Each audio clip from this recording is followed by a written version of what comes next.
For those of you that don't know very much about TrackSAFE, we're the harm prevention charity that was established by the Australasian Railway Association and UGL in 2012 to, amongst other things, prevent suicide on the Australian rail network. Sadly, around 74 people each year take their own lives on the network, and a similar number attempt suicide. Beyond the human loss and injury that each of those incidents obviously causes for those individuals and their families and friends, as you know, it also causes work-related trauma and stress for the rail and recovery staff involved. Today's briefing is on two pieces of research that TrackSAFE is very pleased to be supporting, and hopefully by the end you'll get a really good insight to where these projects are up to and the sorts of findings that they'll be giving us, which will be informing our future work and hopefully some of your future work as well. We'll have around 100 people on the line today, so if I could ask everybody to keep your video turned off and yourself muted, that'll really help the bandwidth along.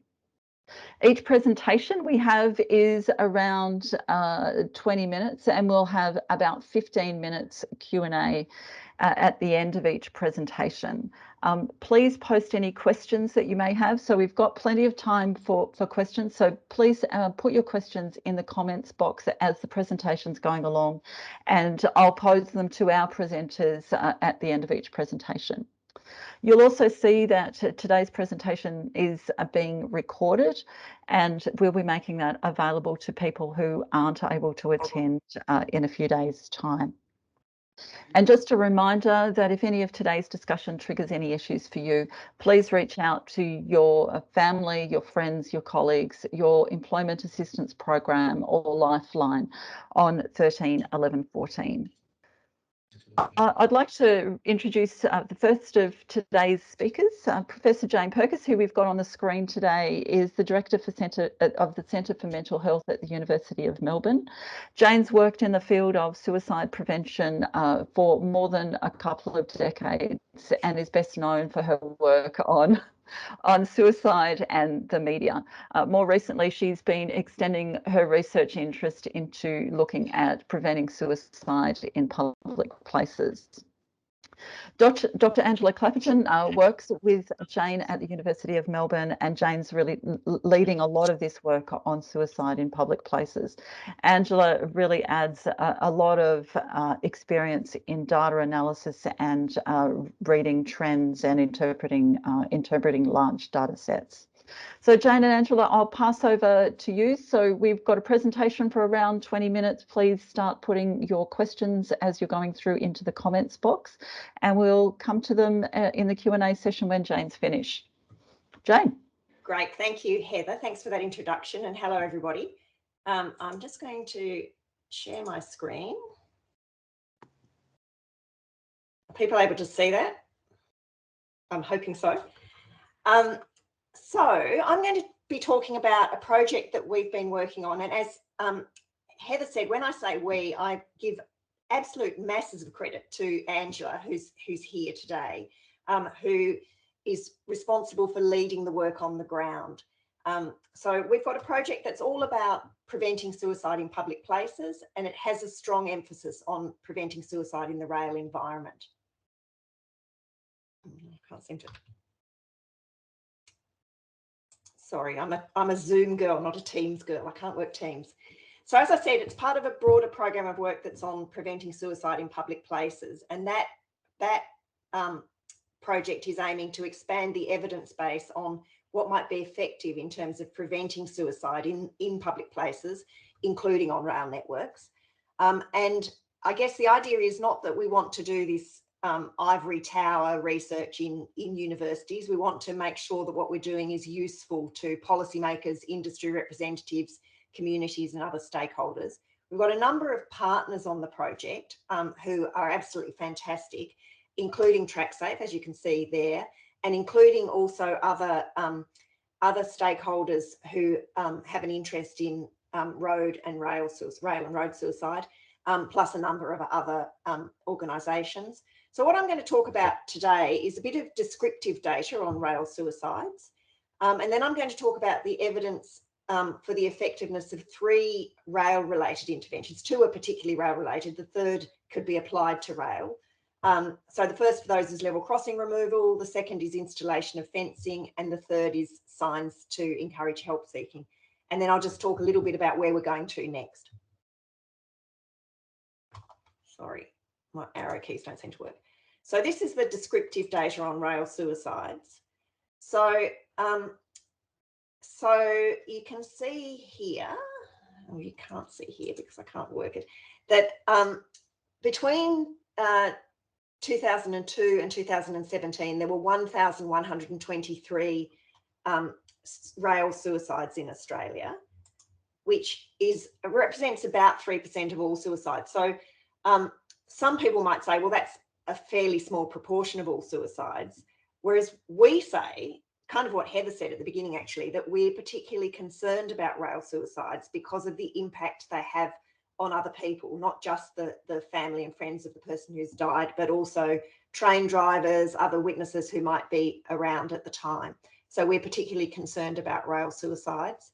The other thing to notice from this, this table is that almost half of those suicides, not quite half of them, occurred in Victoria. So we've put a bit of emphasis on doing some work in Victoria for that reason. This is just a graph that shows rail suicides by sex and makes a comparison to all suicides. So you can see here that actually rail suicides are pretty similar to all suicides. About 3/4 are by males and about 1/4 are by females. But when you look at the age distribution, it's a bit different. So rail suicides, there's this kind of fairly consistent linear decline. So a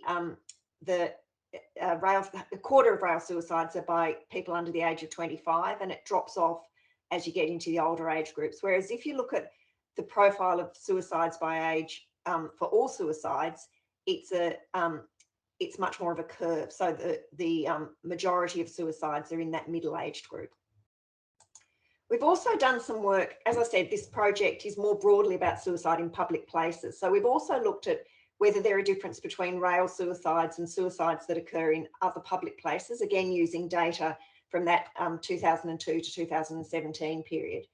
So rail suicides, there are fewer males and more females represented in rail suicides. There are more individuals aged less than 25 years, fewer married and divorced or separated or widowed individuals, and conversely more individuals who've never been married, fewer employed individuals and more unemployed individuals, fewer Indigenous Australians, and fewer individuals born in Australia. So there's a bit of a difference. There's something special about rail suicides, even when you compare them to suicides in other public places.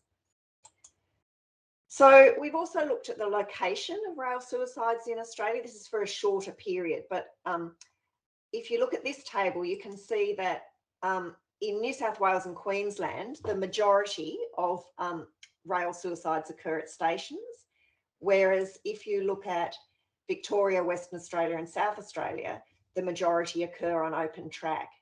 And importantly, for something I'll talk about shortly, in Victoria and Western Australia, there are really quite high numbers of suicides that occur at level or pedestrian crossings. So we've got quite interested in this for what it might mean for prevention. So we've also done broader work about preventing suicide at suicide hotspots. And I'll go through this slide fairly quickly, but we've looked at different types of interventions. And I can tell you that restricting access to means is an extremely effective intervention. It can reduce suicides by somewhere between 91 and 93%. And in the rail environment, what that might mean is fences, or it might mean level crossing removal, which I'll talk about shortly. There are 2 other types of interventions. I might just flick through these quickly. One is encouraging help seeking. So that might include signage. Not quite as effective, but still pretty effective, can reduce suicides by 51 to 61%. And then interventions that increase the likelihood of a third party intervening, like bystander interventions, for example, can reduce suicides, again, by a bit under 50%. So restricting access to means definitely effective. The others pretty promising. So I want to talk about what we've been doing looking at level crossing removal in Victoria, which, as I said, is an example of restricting access to mean. So it's restricting access to those sites. So the level crossing removal project, I'm sure many people know about this, is progressively removing level crossings around Victoria. Some of the benefits are listed there, and you can see that the first benefit is improving safety by removing the danger of trains sharing a crossing with vehicles and other users. And we wondered whether a part of that improving safety might be preventing suicides.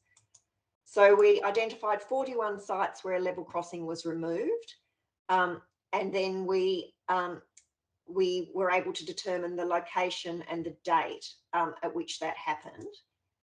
And then we took those 41 intervention sites, as we called them, and randomly matched them to 41 control sites, which were slated for removal of the level crossing, but the level crossing hadn't actually been removed yet. So you can see on the map there, the purple crosses are crossings where the removal has happened, and the blue ones are where it hasn't yet. So we had 41 of each, 41 intervention sites, 41 control sites.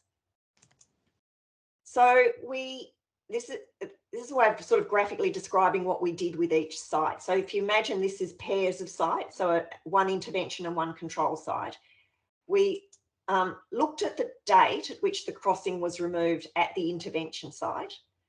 We then calculated the suicides per month in the lead up to the crossing being removed, and the suicides per month in the post period once the crossing had been removed.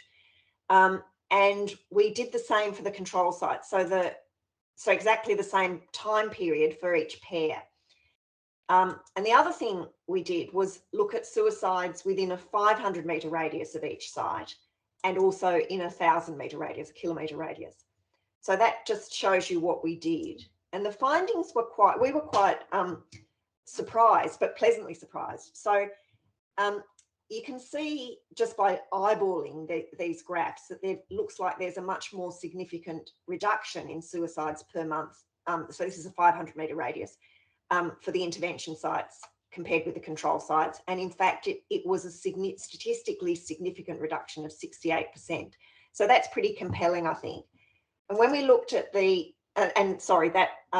although there's a small reduction that looks like there might be something happening at the control sites, it's not a statistically significant reduction. So then when we move to the average number of suicides per month within the 1,000 metre radius of the sites, the same thing's true. So at the intervention sites, there's a 61% reduction after the removal of the level crossing. At the control sites where nothing's happened, there's no significant change. So it's pretty good evidence that in addition to all the other reasons why you might want to remove level crossings, they probably have a suicide preventive impact. So we did a similar piece of work looking at installation of fencing in Victoria. So we obtained information from Metro Trains Melbourne, which allowed us to identify 36 locations where fencing had been installed. And we did a similar exercise. So we had, time across the bottom there. We could work out when the fencing was installed at the site. We looked at suicides per month in the pre-period, suicides per month in the post-period, and did it for the two different radiuses. What we weren't able to do is introduce a control group, but what we did instead was look at whether there was some sort of dose response effect based on the length of the fencing. So we compared different lengths of fencing. And this is the finding. So this is the average number of suicides per month within a 500 metre radius of the sites. So we've got all fences, we've got fences of less than 100 metres in length and fences of 100 metres or more in length. And although you can see here that the results look like they might be going in the right direction, so there looks like there is some reduction, it's not a statistically significant reduction. However, when we looked at the average number of suicides per month within the 1,000 metre radius of sites,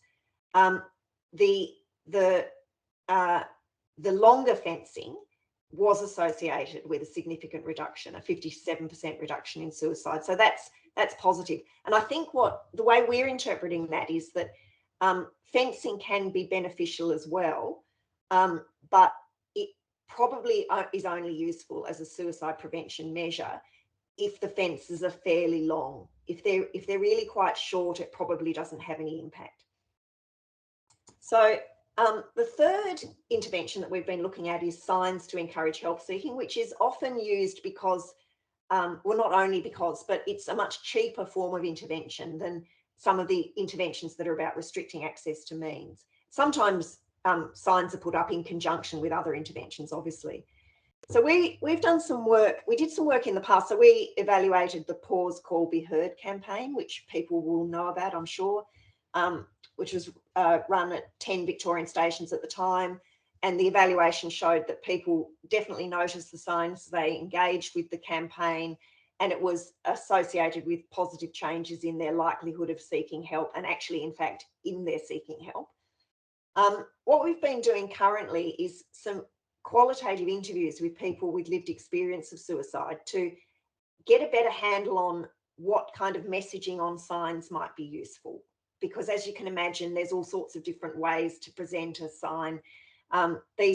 We did this work for Lifeline, and there are images there of different signs. So some of them have not much more than the number for Lifeline.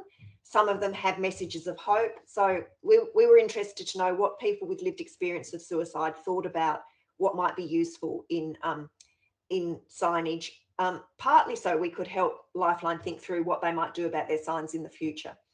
And so just by way of a few examples of the kinds of recommendations they made, people said to us, you want really simple phrasing, you want minimal words, and that will make them much more likely to be noticed. If it's too dense, too detailed, people won't notice it, never mind, take it in.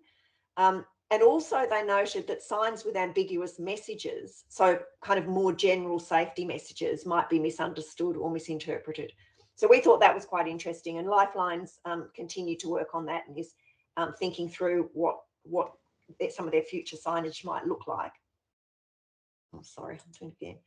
So in terms of future directions for us, and I'm nearly done, we're keen to do a bit more descriptive work. So we're interested in identifying rail suicide, so-called hotspots, by different means and with different data. So far, what we've looked at is suicide data, and obviously that's important, but it would also be interesting to look at incident data, particularly because that might include other very informative information about suicide attempts that aren't fatal.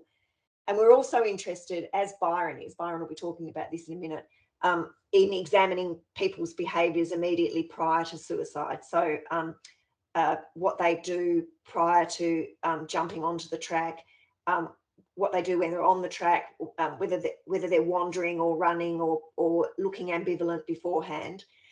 And then in addition to that kind of descriptive work, we're also interested in the effectiveness of intervention. So one of the things that I often get asked, and we're very interested in, is whether there are unintended consequences, like substitution of suicides to different areas of track, if you, for example, remove the crossing or you put fencing up.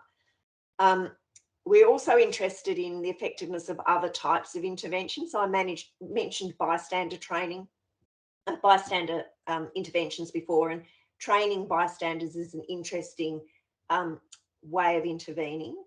We're also interested in not just considering the effectiveness, but also the cost effectiveness of different interventions. And we want to continue to give precedence to the perspectives of people with lived experience of suicide, as we did in that signage study, because obviously their perspectives on what works and what doesn't work is the real nub of things. So that's it from me. I might stop sharing, and I'm happy to answer any questions. Thank you very much, Jane, and thank you for people for starting to put questions into the comments box. I will. Hi, Chardy. I'll actually just go through a few of these questions. A couple I'll wrap together. Jane, if we can I'll sort of start at the top. There's a couple of questions really asking about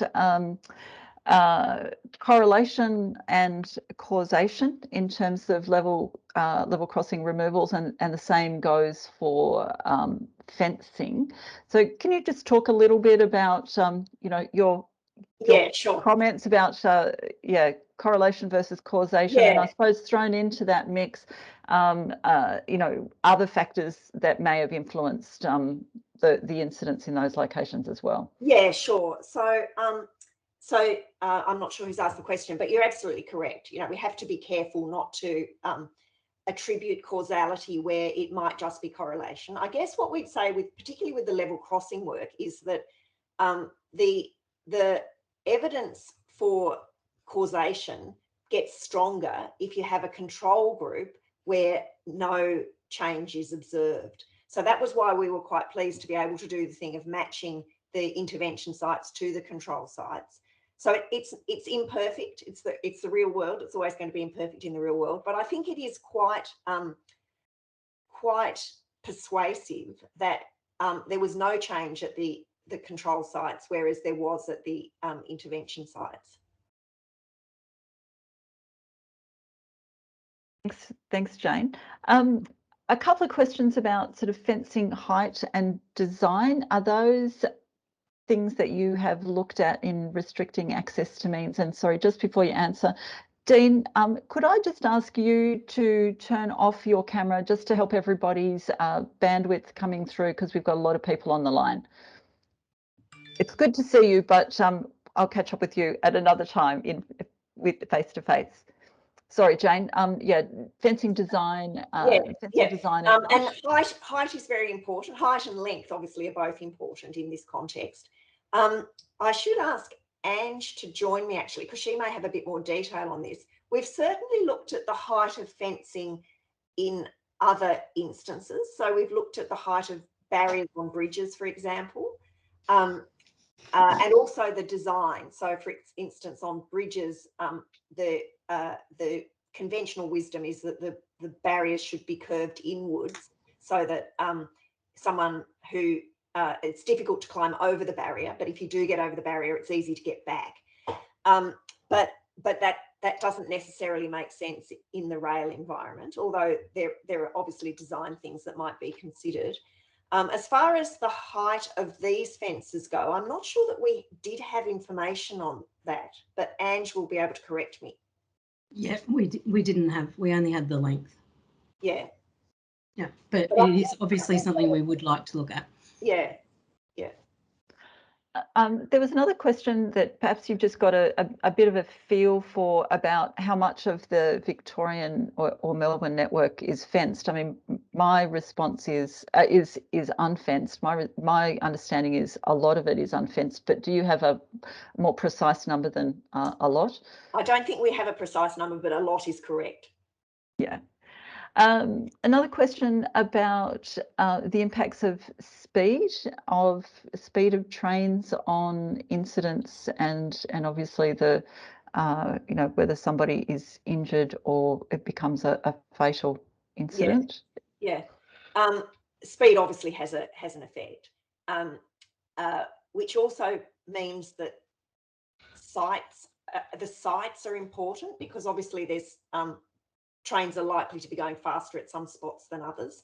But yes, I guess one of the things we often say, so at the beginning I said we were interested in rail suicides because they were for particular reasons, like the fact that there are often witnesses and train drivers involved.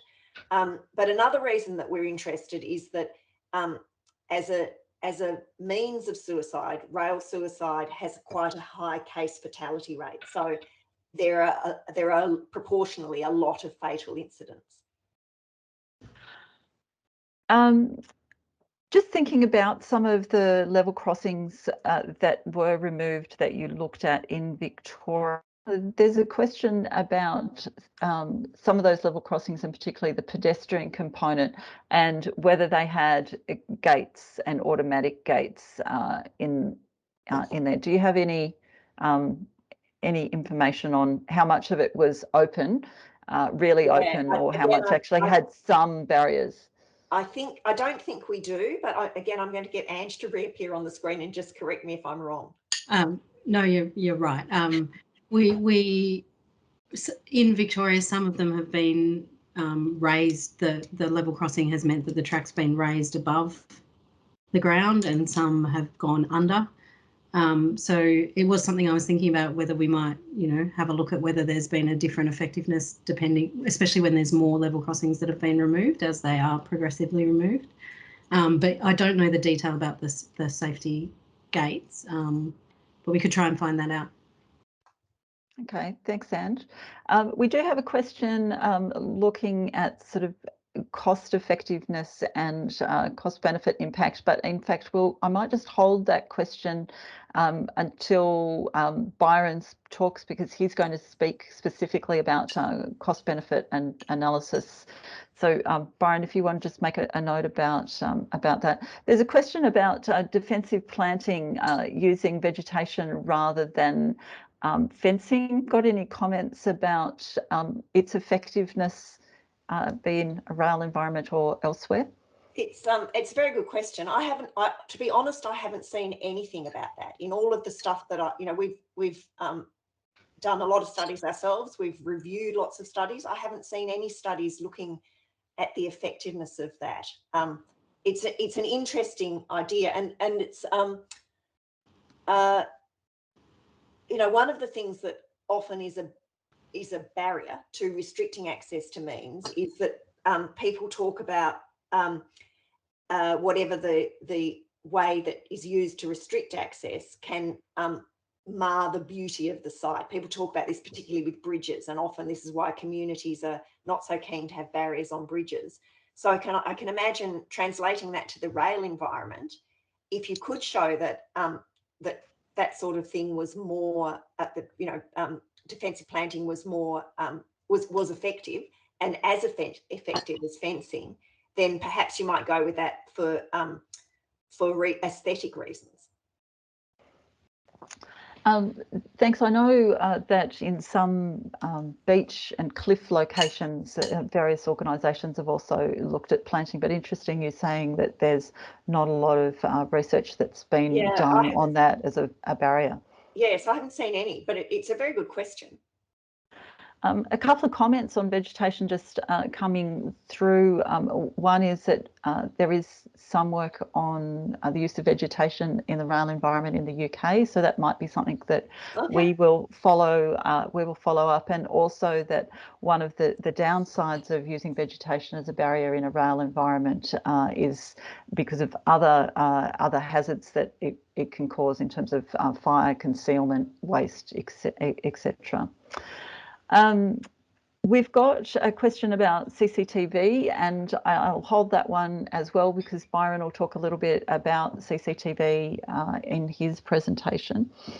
A question that often comes up when we talk about preventing suicide in one public location is a concern about it will just be substituted to another location. Could you talk a little bit about that? Because I know you've both looked at that. Yes. So we've done it. I guess we've done it in two different ways. We've done a big meta-analysis where we pulled the findings from a number of studies that looked at installing barriers in different settings, a lot of which were bridges and cliffs. And most of those studies didn't look at substitution to other sites, but those that did unequivocally found that although there was a small amount of substitution, there was absolutely a net gain. It was really worth doing it in terms of reducing suicides. Ange has, I should let Ange speak for herself, but she's done a great study looking at suicide from the Westgate Bridge and the potential substitution there. So I might let you answer that, Ange. Yeah, so the good thing about that study was that we did this with the Coroner's Court of Victoria. We were able to look at not only what happened on the Westgate Bridge after the barriers were installed, but all jumping suicides in Victoria. And basically the finding was exactly what Jane said, that there was a little bit of substitution when the barriers went up on the Westgate Bridge, but an overall very significant reduction in jumping suicides overall in the whole state of Victoria. So, yeah, so that just supports what other research has found. Would you also just be able to make a comment about just the number of males that, so this is probably more broadly about suicide, but you know, Rail is seeing, you know, 50% of people who are taking their own lives are under the age of 34, and you know, close to 30% I think were under the age of 25, and male. Can you just comment a little bit about you know, this distribution between male and females, and what your feelings are as to why are we seeing so many young men thinking about Rail? So so maybe I'll just split the question in two. So male, the first graph I showed indicated that absolutely, you know, 3/4 of all Rail suicides are by males, but so are 3/4 of all suicides. So it's a consistent pattern across suicides. We've been doing a whole lot of work lately looking at trying to drill down into that whole thing about male suicide, and whether there are particular elements of the way we socialize our men and boys to, you know, be stoic and solve all their problems for themselves and not reach out for help, whether some of those sorts of things might be having an influence on male suicide. The other thing to say is that males do tend to choose more violent means of suicide than females. So often their suicide attempts are fatal, more likely to be fatal.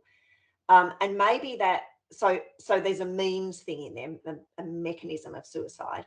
And maybe some of that relates to the young people, and particularly the young males, that again, that's a slightly different pattern to overall suicides. And I wonder about means. I wonder if there are other means that different age groups might have access to that younger people don't, but Rail is a fairly accessible means, I guess. Thanks, Jane. I suppose it related to that question is, and this particular research I don't think looked at sexuality and gender identity as part of that demographic information, but would you like to make some comment about sort of incidents and risks with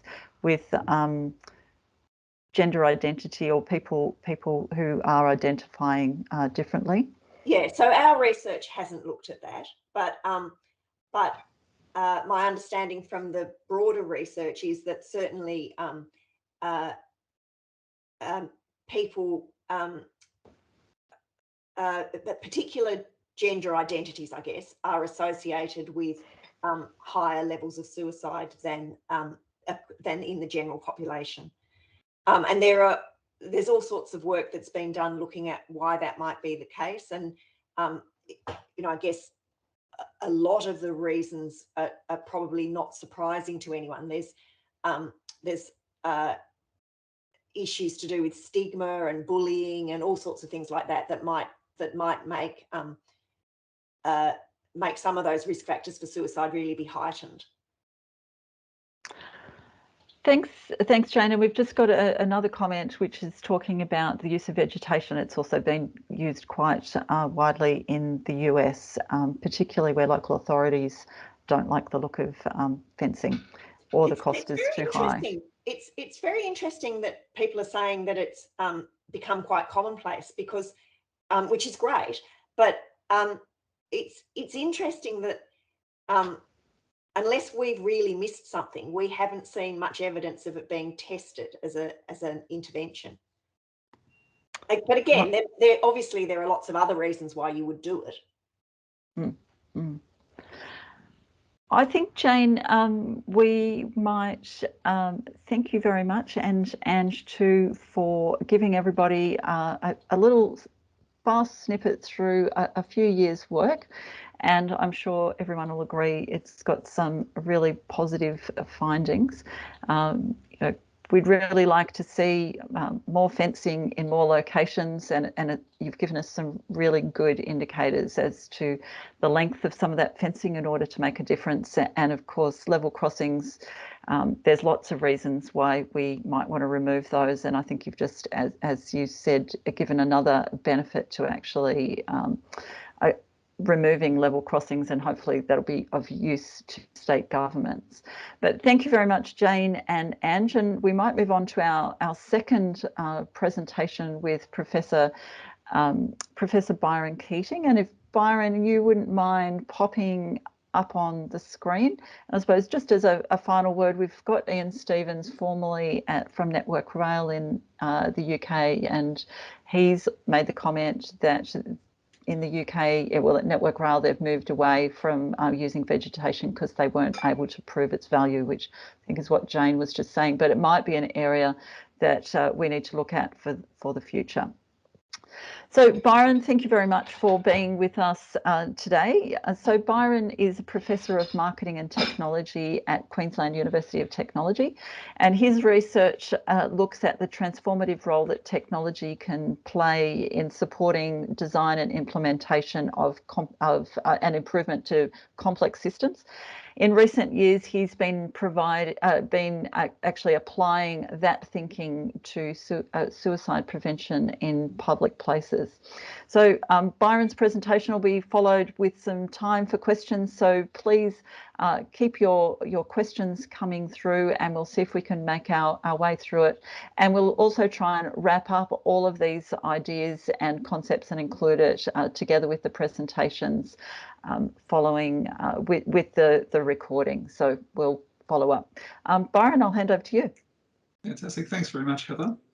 Thank you very much for inviting me to have this conversation. I guess when we think about suicide research, it's great to obviously hear from one another, I think also. So hearing from Jane is actually useful for me as somebody who's kind of working in this space as well. So very excited to be able to present some information on our research in this space. So I've been working in the area now for a few years.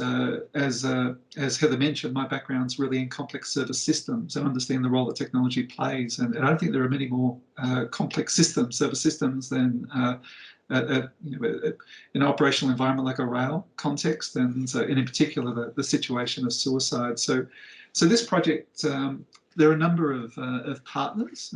You can see some there listed on the screen. So the two main partners are partner organisations are Sydney Trains and TrackSAFE. And we have investigators from a number of institutions as well. So myself at QUT and Roland Gerke from the University of Canberra, who's looking after the video detection program of work. And then we have Shirley Greger and Ahmed Haller at ANU that are looking after work around sort of the response to detected incidents of risk. Today I'll be presenting information on two programs of work, and we'll also have some reports that will be generated towards the end of this year, which will be available as well.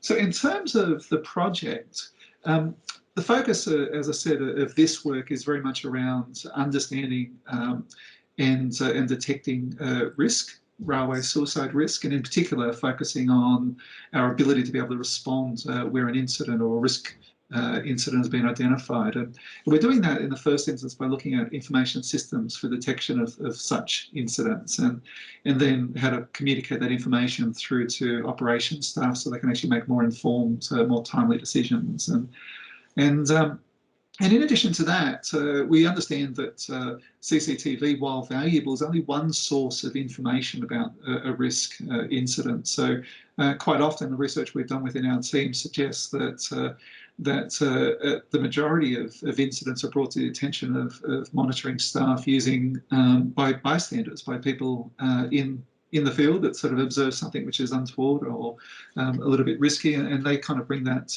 then to the attention of people who can then act on that information. So we're also interested very much in the behaviour of bystanders, so the role that they actually play in bringing our attention to risk, but also in mitigating risk as well. And then, of course, this research, like Jane's research, is also very much interested in contributing to a national, international discussions or debates around suicide risk reduction. And we're hoping also to inform that through our research. And we're drawing on an open systems theory to do this. So when we talk about an open systems, if we see a safety operations at the centre of the screen there, safety operations requires the support of people in the organisation, supporting infrastructure, systems and processes have to also support the operations. And then ultimately that collaboration, appropriation, innovation then supports the ideation of different types of interventions that can actually be undertaken to address, I guess, challenges identified in those three primary areas. So for us, for example, we're interested when we talk about people, as I said, we're thinking about staff and bystanders. When we talk about infrastructure, not just CCTV, but also the placement of CCTV cameras, for example, in and around stations, and importantly, the way that those systems support the way things are done within an organisation. And then the interventions can focus on any range, a wide range of activities. And so I'm presenting today on two work plans. So work plan 2 is focused very much on the interventions, and work plan 1 is that backstage supporting processes, in particular, understanding how CCTV in particular can be helpful in terms of detection. So the work plan 1 is focused on three things. The first aspect is a meta model, which then supports the development of video detection system and then a decision support system.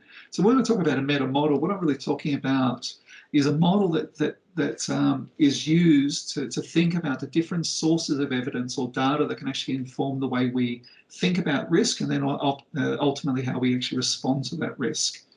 And so we've drawn a range of different data sources. For example, we've looked at literature, we've looked at contextual data, incident level data, so log data, which I know Jane sort of mentioned could be valuable in terms of identifying risks in hotspots. And we also socialise this information using workshops with people who worked in a monitoring capacity. And the goal of that work was to think about the sorts of factors that we may want to take into consideration when thinking about suicide incidents. And now this meta model is useful for a number of reasons. So it's useful because it actually informs the research that we're doing in terms of the development of the detection system, but also thinks about the way that log data is actually captured and the sort of information that we may want to take into consideration when analysing incidents. And so some of those systems, some of that information, I should say, is available readily within the public domain, and some of it is actually really quite specialised proprietary information that sits within organisational systems.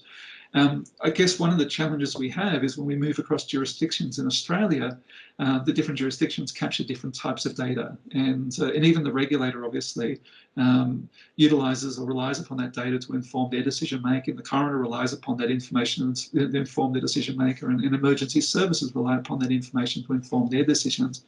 So I think there's a bit of work that can actually be done in terms of streamlining and improving the type of information which is collected and made available. So based on that sort of understanding of the sort of information that would be useful, we actually set off down the path of developing a risk detection system. So the risk detection system has two parts. So the first part is really around identifying anomalous behaviour, so behaviour that we see as being risky. And then secondly, it's really about thinking about how we then use that information or that detection to provoke action within an organisation. And so we're going to be focusing, I guess, quickly or briefly, I should say, on 4 specific considerations that informed our work in this area. And the first is around object detection and tracking, and then really identifying the types of actions and the sort of behaviours that are worthy of further investigation or would contribute most to risk, and then how do we actually then identify and then sort of communicate that through an alert. So we used, and I'm not going into a lot of detail on the technical side of this. I would actually have welcomed the contribution of Roland, the person who's leading this program, to answer those questions. But he's not available today. But he has said that if there are any questions, specific technical questions, he'd be happy to kind of reach out or respond to those after the event. And so we developed an algorithm. The goal of this algorithm was to actually identify the extent to which we could, or identify specific types of objects and behaviours, and to allocate a degree of probability or confidence to those objects, or our ability to detect those objects or behaviours. And so in step one, we were really about sort of identifying the types of activities and behaviours. And step two, we're focused on sort of tracking those behaviours within an operating environment. So moving outside the lab and seeing the extent to which we can actually track and understand behaviour in an operating environment. We also looked at sort of how we would go about sort of identifying and tracking specific behaviours, and the sort of behaviours we were focusing on are behaviours that are identified with increased levels of risk of suicide in a rail context. And so we've identified sort of 12 behaviours from a review of the literature as well as our own research with operators, and those we've in the lab we've actually been able to identify all of those behaviours, where we've been able to detect all of those behaviours. The challenge, I guess, when you move into an operational environment is actually moving from the identification and detection of specific behaviours to calculating a risk indicator that actually uses some combination of those risk factors to inform an increased level of risk. So within this research project, one of the things we've done is actually looked at the weighting of those different factors and then using machine learning to improve the algorithm that is based on those initial weightings over time based on feedback which is provided by operators. So that's the approach we've taken within this research.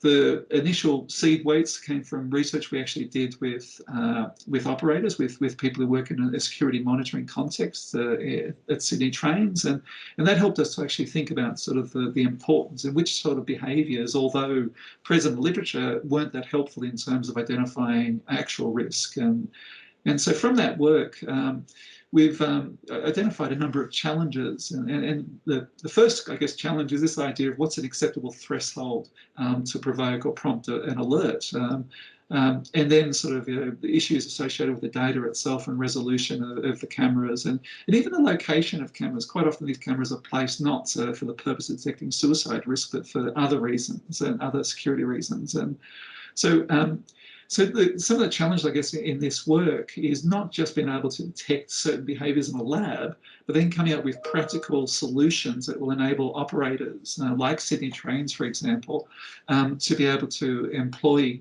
these solutions. So one of the key contributions of this research is looking at the feasibility of video detection as a means of detecting risk. And so you know, as I said, one of the reports we'll be presenting towards the end of this year is actually collating the evidence, the state of play in terms of risk detection. So, and I'll move through this section quite quickly, but once you've identified an alert or a risk, it then has to be sort of made available. It has to actually provoke certain behaviour in an operational sense. And so we've set down the path of thinking about how best to provide that information to operators. And so we've got a process we've used here. It starts with thinking about the service concept, sort of the sort of players are involved in making a decision around an incident, and then their needs and the sorts of information they're looking for to inform their decision making. And that drove, I guess, our thinking around the design of the service system. So initially we understood the concept, and we understood the players and the stakeholders and their needs. And then we wanted to go through a process of thinking through the types of activities those key decision makers would be undertaking, and the sort of information they would need and the sorts of interactions they would have within the service system itself. And you can see there across the bottom the activities identified in terms of business as usual, and then once an incident's identified, how they triage, act and monitor, and then ultimately evaluate and report on the consequences of their actions. So these are complex systems. They actually require integration of a range of stakeholders. So an incident sort of often involves consultation across various individuals within the organisation, and ultimately the decision is a collective decision which actually requires the input of different people with different levels of responsibility.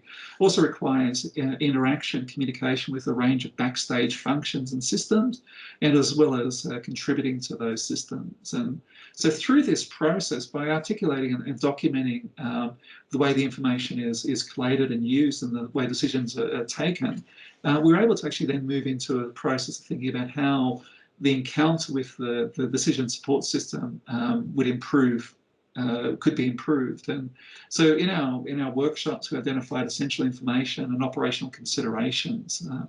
And those that information around essential information, operational considerations, then informed our development of an experience blueprint, service experience blueprint. And so if we take that sort of, that first stage of that process, we can see that the users may have very particular tasks they need to undertake, which are relying on accessing data and information from the video detection system, and also communicating with other organisational systems. So through that process, we were able to come up with, I guess, a prototypical sort of interface, the goal of which is to actually guide thinking around the types of information that may be useful in terms of informing decisions in the future around these systems. So at the moment, this is not a deployed system, but it's a prototypical system. And we can see one of the key aspects of this system is this idea of being able to take input from users and use that input to improve the algorithm. And we do that through a triaging process, which is mapped through to current alert levels. So these are emergency alert levels used in a range of different settings. And through that process, we can actually train the algorithm and re-weight some of those initial weightings on those different risk factors we identified previously.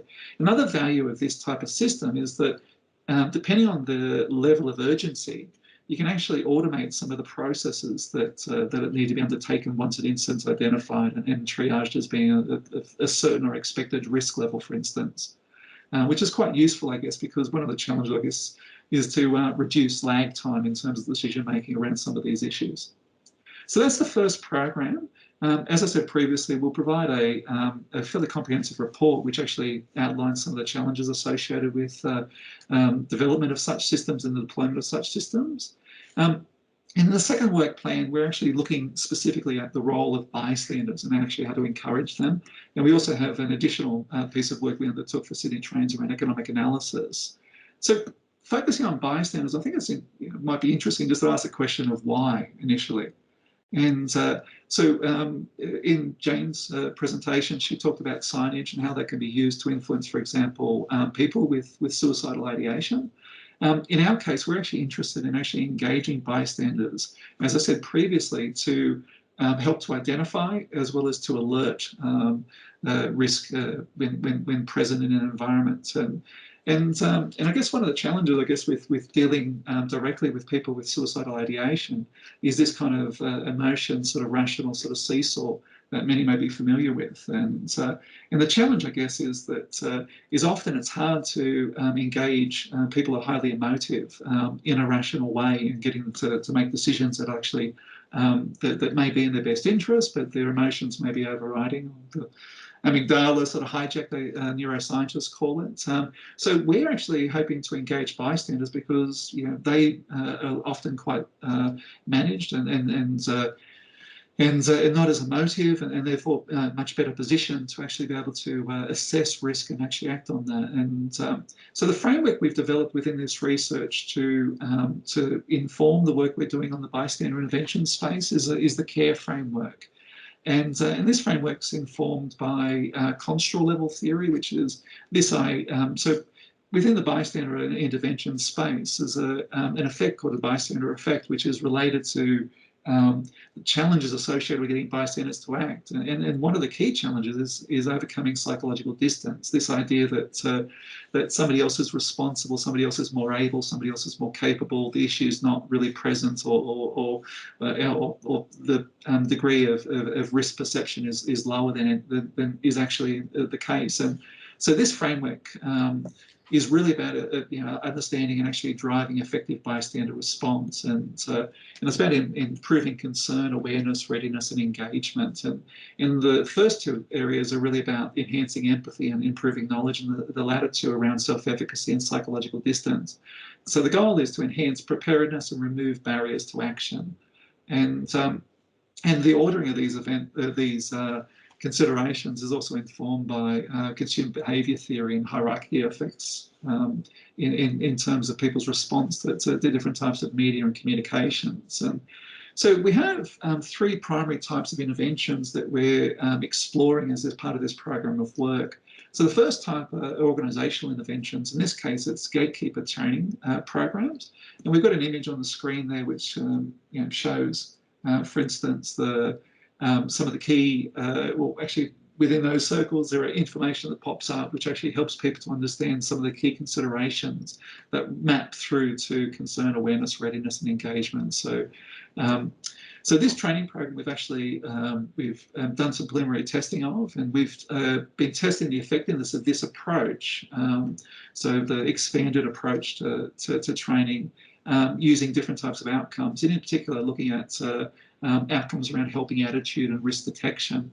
So on the right-hand side of the screen there, so one of the challenges, I guess, with this sort of research is quite often it's attitudinal in its focus, so people's intentions, not necessarily their abilities. So within this research, we're interested in intentions, they're helping attitude, but we're also interested in whether we can actually change a person's ability to actually detect risk. So we've come up with a risk detection scale which actually does that, and the preliminary findings suggest that the training program, this expanded training program with an emphasis not just on awareness but also on concern, empathy, readiness, self-efficacy and engagement, psychological distance, is actually is quite effective at actually improving both attitudes as well as an ability to detect risk. In addition to the first type of intervention, which are organisational and training focused, we've also been looking at different types of communication. So similar to the work that Jane was doing or talking about in terms of signage, we're also interested in actually how do we actually communicate with people in a stationary environment and improve their understanding of risk. And there's limited options, obviously, for engaging. And so a popular way of communicating is through the use of posters and signage. So, so we actually undertook a bit of research to look at different design strategies that have actually been used in public health communications, and we developed a taxonomy from that work and identified patterns for different types of design communication solutions, and we're in the process at the moment of actually looking at different combinations of design strategies. So different combinations of colour and typology and composition of poster designs, as well as different communication strategies, so different objectives, different framing, different appeal strategies, and as well as, in this case, obviously targeting secondary persons, so bystanders, not the primary persons. And through this research, we've identified a couple of preliminary findings. But again, this program of work is currently underway, and a summary report's going to be available in the first quarter of next year. But the preliminary results we've identified kind of confirm this construal level effect. So this idea that as a temporal distance is smaller, so as things are more urgent, and that the emphasis needs to be shifting away from sort of knowledge and information to giving people the confidence, self-efficacy to act. And we've also identified that interactive content is quite positive, actually, in terms of engendering engagement with the issue, and that positive framing and rational appeals seem to be more effective in terms of gaining, in terms of outcomes. So ability both attitude as well as ability to detect. And at the moment, we actually have in the sample we've looked at the moment, we don't actually identify any individual level differences. So these are actually quite generic across the samples. So, but as I said, it's a preliminary stage, and we've got something like 30 experiments we're running in this space, looking at various combinations of these features. And the final area of intervention is focused on the servicescape itself. So if we've got bystanders, we're actually able to motivate to take part and to play an active role in the environment. We're able to train them, so give them information, knowledge and understanding of what they can do. One of the actions that were quite a common action that a bystander may take is to raise an alarm, and that actually requires they actually know how to do that, and they know where to go to do that. So in this particular program of work, we're actually looking at the extent to which signage and wayfinding contributes or inhibits the ability of bystanders to raise an alarm. So can people identify where the station staff are located? Can they identify where the help point is? Do they know how to use the help point when they actually arrive there? So in this particular program of work, we're actually using eye tracking studies to kind of track, you know, where people are able to, where people focus and whether they're actually able to identify sort of the different signage and the different wayfinding interventions that are actually used in the station environment. So, so the goal of these 3 programs of work is to, well, it's really just to inform our understanding of how to engage, as I said, bystanders more effectively, and importantly, how we can actually use that information to improve their role, their citizenship and their involvement in reducing risk and other security incidents potentially as well in the station environment. Now, the final program of work that I want to talk about today is some economic analysis we undertook in support of this work. So this was actually not part of our original project, but we identified quite early that the ability to actually be able to get organisations to take up some of the recommendations, some of the findings from this sort of research was very much sort of depended upon sort of understanding the cost benefit associated with those different recommendations. So we engaged a transport economist to help us in this regard, and he identified a framework for understanding and analysing the cost benefit of different types of intervention decisions. And so this framework starts with understanding different types of cost categories. So focusing initially on the different types of organisational, service scope, and communication type interventions that are available, and the costs associated with those. And I know from some of the comments in the previous discussion around Jane's presentation, some of these costs don't.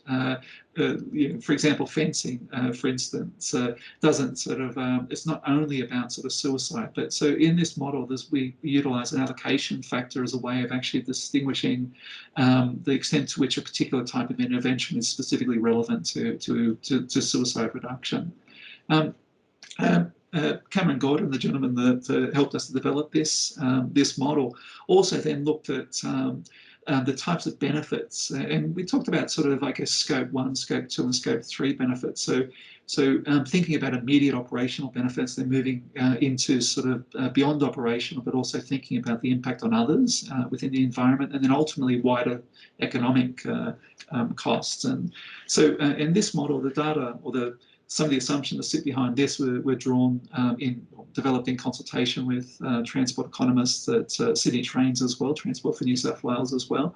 And these are really quite preliminary, but the goal would be to sort of understand and document those costs, and then ultimately to use the information from the costs and the benefits to actually then to identify a cost-benefit ratio that can actually then be used to inform policy-related investments.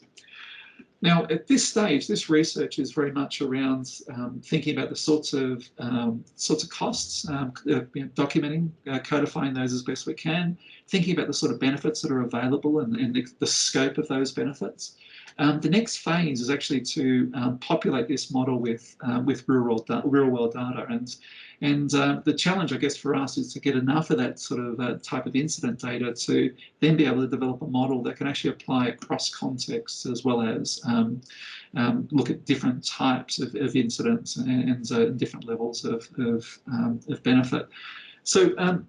So this program of work, as I said, is very much an addition to our original work, but it's useful, we think, because, as I said previously, it's quite often challenging when you're working in this environment to actually be able to make business cases for investment in different types of intervention programs. We can do a lot of work in the lab, and the sort of stuff that we do is useful and valuable in itself, but then moving from the lab to operations is there are a number of risks that need to be taken into consideration. One of those key risks is around economic return on investment. So both these programs of work, so the first program of work around detection and responding to suicide using CCTV, we have a report that's actually going to codify, I guess, not just what we've done, but also what's possible and feasible in this context. And the second report, looking at influencing bystanders and the design and of effective communication and training interventions in particular, will also be sort of available as a report in the early part of next year. And both of these reports will be available through TrackSAFE for those that are interested. Thank you very much, Byron. Lots of information and certainly a really good illustration of the use of technology and those systems to try and solve a very important community issue. A few questions, Byron, coming through. Perhaps, though, can we start? So how long would it take to take some of those early models, those detection models that you've got, and turn them into a tool that Sydney Trains or MTM or QR or other operators could actually use? So what's that transition? Take it from the academic institution into day-to-day use? Yeah, it's a great question, Heather. I mean, I guess from my side of things, one of the things we do as researchers is we look at what's possible and we actually look at what's feasible. So from our side of things, we don't generally develop commercially ready solutions, but we are, as part of that evaluation work, actually looking at what vendors are capable of providing at this stage. So there's a number of vendors that we've identified as being sort of lead providers in their space, and we're actually looking at their capabilities at the moment.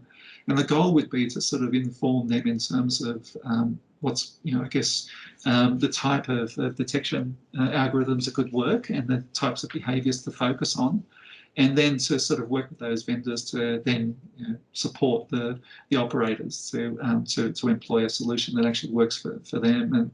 And at the moment, I guess the stuff we've been doing in the lab is probably, I don't think there's a great deal of difference in terms of the capability of the vendors to employ those solutions.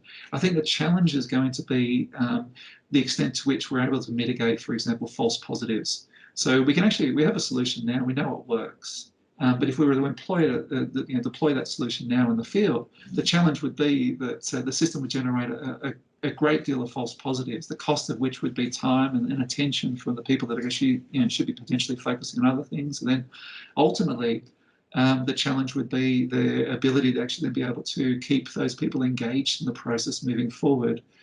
Because often what we found is when solutions are deployed prematurely, they tend to result in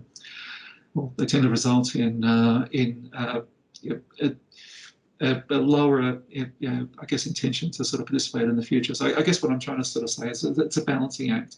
I can't answer that question definitively, but I can say that we can detect the behaviours. We do know how to calculate risk, but in an operating environment, for example, central station at peak hour, the extent to which that solution would be viable in determining and detecting risk would be an operational decision and challenging, I think.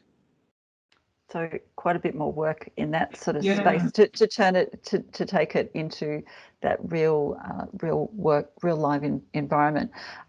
Byron, we've got a question about at what point does the level of care factor transfer from the individual patron to the operator who's responsible for monitoring and acting? Have you kind of got some thoughts about, in terms of you can identify the risks, but where does personal action and personal responsibility come into that? So are we talking about the person who may be suffering from suicidal ideation, the person who's actually, So we quite purposely didn't actually think, we haven't actually delved too much into the, I guess, the individual with suicidal ideation. We focused, I guess, a little bit more on the bystander in our research. But I can speculate, and I'm sure Jane would actually probably have a little bit more insight in this area because I know it's very much her focus. But I guess from my point of view, I guess I would make the comment that at the end of the day, people are, we think people are doing the best they can under the circumstances. So if you're an operator, for example, you don't have ultimate responsibility for what a person does. But if there's something we can actually do to help a person who is in need, then I think there's a moral obligation to step up and do something. The challenge, I guess, is that we work in, if you think back to the open system, we work within an ecosystem.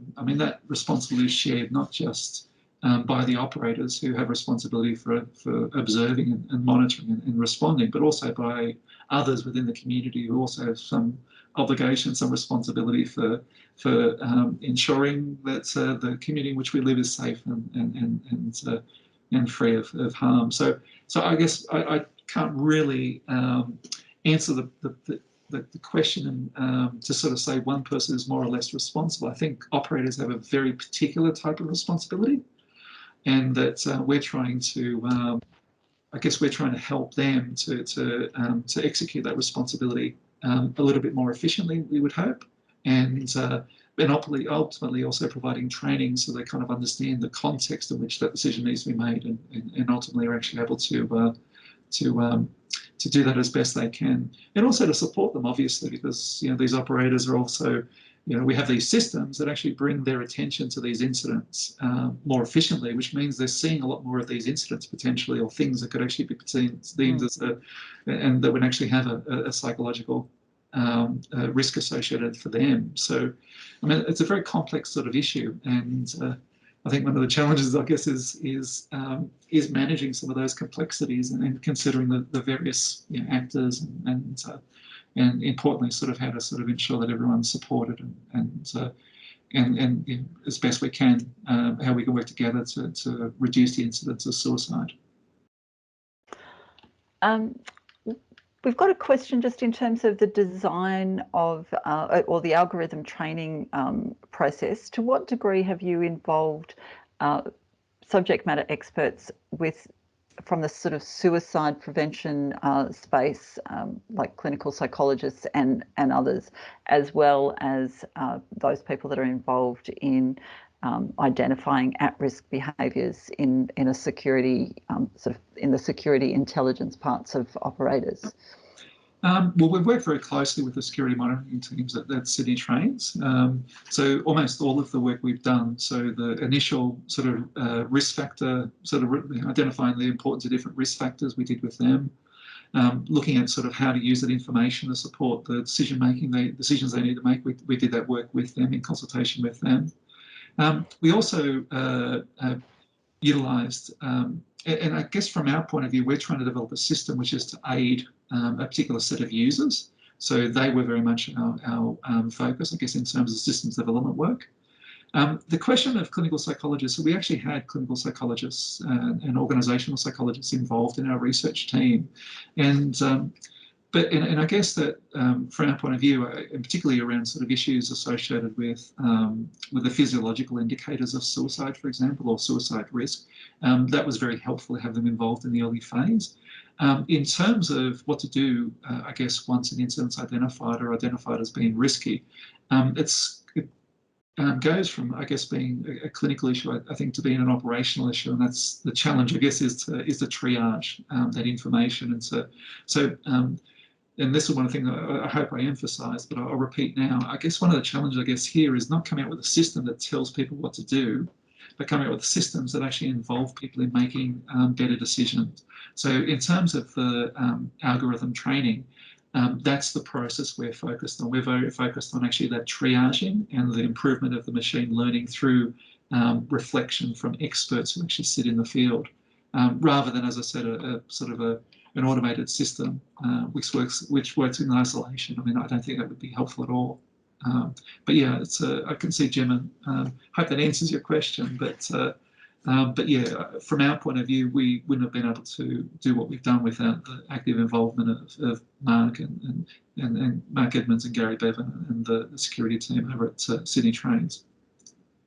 I mean, you're mentioning Mark. Mark's actually made the comment about those false positives, and actually that there is it's not as perhaps a bigger problem as we might first think, because it may indicate it may identify individuals who've got some other issues that station staff or others might need to intervene with. And we've also got a comment from Ian talking about that operational challenge of going through this system and responding in a timely manner, and in order to actually save somebody's life, which of course is a challenge for the rail staff, although having seen some of the operations centres and how quickly they can actually have information and act, it really is amazing to see the rail staff on platforms and in the operations centre actually respond to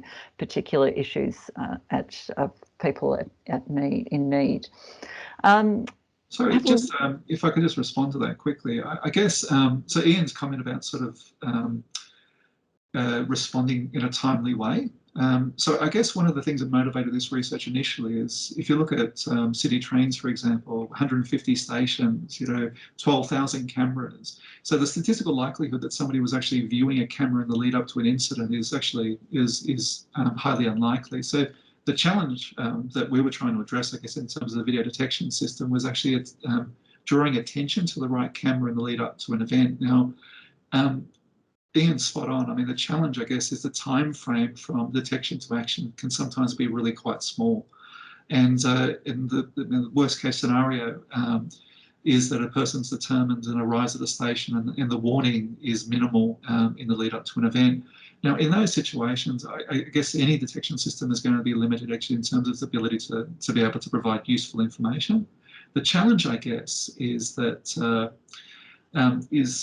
quite often the research suggests that time frame can actually be quite long. People procrastinate, they walk backwards and forwards, they pace between the platform edge and buildings and the like, and they kind of exhibit sort of a whole range of behaviours, erratic and agitated behaviours, psychomotor agitation. I mean, these are things that are actually detectable using these sorts of technologies. And quite often, I mean, the research that's come out of areas like the UK, for example, and the Small Talk Saves Lives campaign suggests that engaging people in a conversation at a critical time could be the thing that actually prevents them from thinking about suicide and acting on suicidal thoughts in the future. So it's not just a case of preventing an incident, but preventing the likelihood they'll actually return to consider suicide. So again, I think there is some merit, I guess, in terms of sort of engaging these technologies. The challenge, no doubt, is obviously being able to do something about that information when it's available. And again, I would actually underscore the importance of that ecosystem approach, is that the people that are monitoring are working very closely with the station and operations staff, the train operators and drivers, as well as emergency service, all of which kind of interact together to provide a solution. We just provided one single piece of input into that process, which is actually about identification of risk. But yeah, no, it's a really important question, Ian. Thank you. I think there being no more questions, we might draw it to a close. Thank you very much, Byron. So thank you to Byron, Jane and Ange for updating you all on the 2 research projects that TrackSAFE is supporting on suicide prevention. As I think you can see, they're presenting some really interesting and informative and really important pieces of evidence for us to actually formulate our future activities. So we'll be actually circulating to you all those pieces of research as they become available, and please keep in touch with us if you would like to know more. And we'll also be circulating to you the link for the recording of this if you'd like to pass it on to any colleagues at a future time.